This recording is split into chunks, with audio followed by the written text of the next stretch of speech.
We're looking at the definition of the middle class. Here in India, we talk about the strength of the Indian middle class. That segment of the population has always felt the brunt of economic changes, and we're seeing big economic changes right now. When it comes to policies, when it comes to market downturns, who gets hit the most? It's definitely the middle class. It's also the backbone of the economy. So we talk about how demand is going to be so high in India because the middle class is so huge. But what puts a person in that strata of society is still a question. We are taking a step back and asking a fundamental question. How do you become a part of the middle class? We put that in the American context just to understand how it works over there, at what levels one is called a middle class person.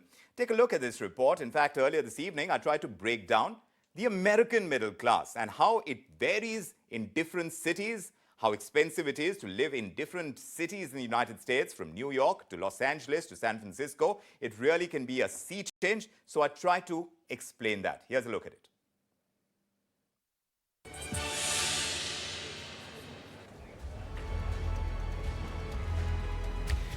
Now, the question is, does your bank account make you feel rich, or do you consider yourself middle class? What does it really take to be middle class? If you've ever wondered what an average middle class household earns in the United States, which is of course the world's richest country, well, here's where we explain it to you. The United States Census Bureau has classified households earning between $47,189 and $141,568 to constitute the middle class, which makes up around 50% of the American population. But this is a rather broad range. Many factors like the size of the family, the location where they reside, the age of family members, mortgages, all of these can change that definition of the middle class. So today we're looking at how much you need to earn in different cities in the United States to be in the middle class. So first up, we look at New York City. It's considered one of the most expensive cities in the world. An apartment the size of your garage could actually sell for millions of dollars depending on where you want to buy your house in the Big Apple. That means, according to the US Census Bureau, you would need a household income of at least $56,000 to $169,000 to be in the middle class if you live in New York City. Then let's head to the other end of the United States, towards Los Angeles.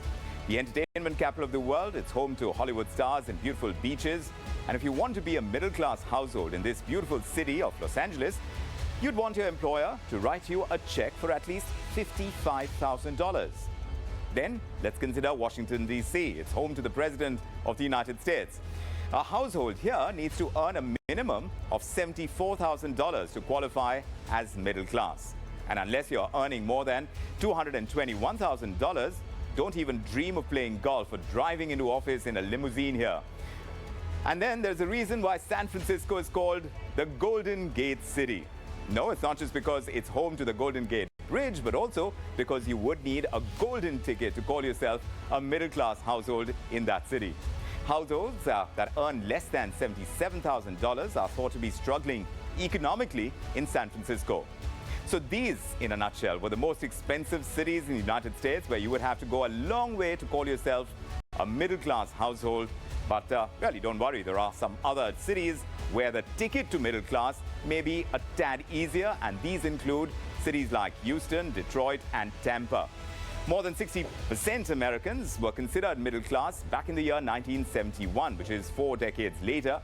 That now the number has actually fallen to 50%. But even then, the American middle class remains an economic force to reckon with.